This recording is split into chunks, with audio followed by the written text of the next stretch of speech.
ग्रहों का उदय।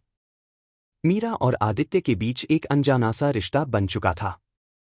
उन्होंने मिलना तो अभी हाल ही में शुरू किया था, लेकिन उनके बीच कुछ था, कुछ पुराना, अधूरा, पर गहरा। वे दोनों एक दूसरे को बस देखकर सब कुछ महसूस कर लेते थे। कभी कुछ कहने की जरूरत ही नहीं पड़ती थी। आचार्य देवनाथ अब उनके साथ अधिक समय बिताने लगे थे। उन्होंने मीरा को ध्यान और मंत्र साधना सिखाना शुरू किया। आदित्य को उन्होंने तलवार और धनुर्विद्या जैसे प्राचीन शास्त्रों की शिक्षा देना प्रारंभ किया। यह सब मीरा के माता पिता के लिए थोड़ा विचित्र था, पर उन्हें लगा कि शायद यह उसकी किसी रुचि का हिस्सा होगा। लेकिन असली कारण कुछ और था। आचार्य जानते थे कि एक विशेष ग्रहदशा आने वाली है, शनि की 7.5। इस काल में हर व्यक्ति अपने कर्मों का फल भोगता है। आचार्य ने कहा था, शनि न्याय का ग्रह है। उसे झूठ, छुपाव और अपराध पसंद नहीं। मीरा के जीवन में जो कुछ दबा हुआ है, अब सामने आएगा। एक शाम मीरा अपने कमरे में बैठी थी। उसके सामने एक दीपक जल रहा था। अचानक उस दीपक की लौ तेज हो गई और उसकी आंखों के सामने एक छवि उभरने लगी। वही राजकुमारी, वही चेहरा, वही शिवलिंग।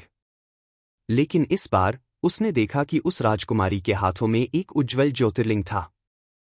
और उसके सामने कुछ लोग झुके हुए थे, पर उनमें से एक पुरुष ने उस पर वार कर दिया। राजकुमारी ने अपनी आंखें बंद कीं और उसी ज्योतिर्लिंग से एक प्रचंड प्रकाश फूटा। पूरा मंदिर उस रोशनी में डूब गया। मीरा चीख उठी। उसकी मां दौड़कर आई।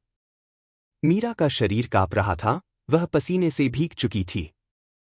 मां, मुझे लगता है मैंने किसी को खोया है। पिछले जन्म में मैंने कुछ खोया है। उसी रात आचार्य देवनाथ ने उसे एक ग्रंथ दिया, एक पुरानी पुस्तक जिसमें देवियों के पुनर्जन्म, कर्मों और ग्रहों के योगों का वर्णन था। उस ग्रंथ में एक पंक्ति छिपी हुई थी, जिसके जन्म में ज्योतिर्लिंग का दर्शन हो, उसका जीवन देवताओं के रहस्य उजागर करेगा। लेकिन हर रहस्य के साथ एक पीड़ा भी जुड़ी होगी। मीरा ने वह पूरा ग्रंथ पढ़ डाला।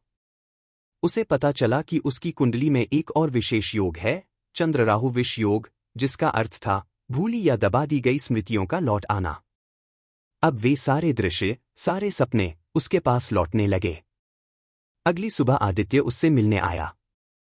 उसने बताया कि उसने भी एक सपना देखा, एक युद्ध, एक मंदिर, और मीरा हाथ में तलवार लिए दुश्मनों के सामने डटी हुई। उसने कहा, मुझे याद आ रहा है। मैं तुम्हारे साथ था, मीरा। तुमने मुझसे कहा था कि इस जन्म में तुम्हें रक्षक बनकर ढूंढूं। और मैं आ गया। मीरा की आंखों में आंसू थे। फिर हम अलग क्यों हो गए? आदित्य ने सिर झुका लिया।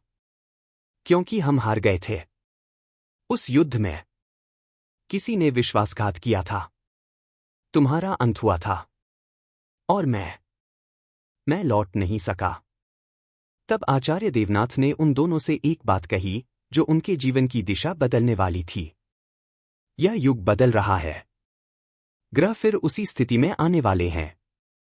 राहु, केतु और शनि एक ही रेखा में आएंगे।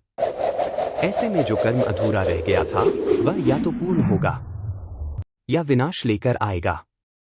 तुम दोनों को एक यात्रा पर निकलना होगा, हिमालय की उस गुफा तक जहां तुम्हारा पहला जन्म लिखा गया था।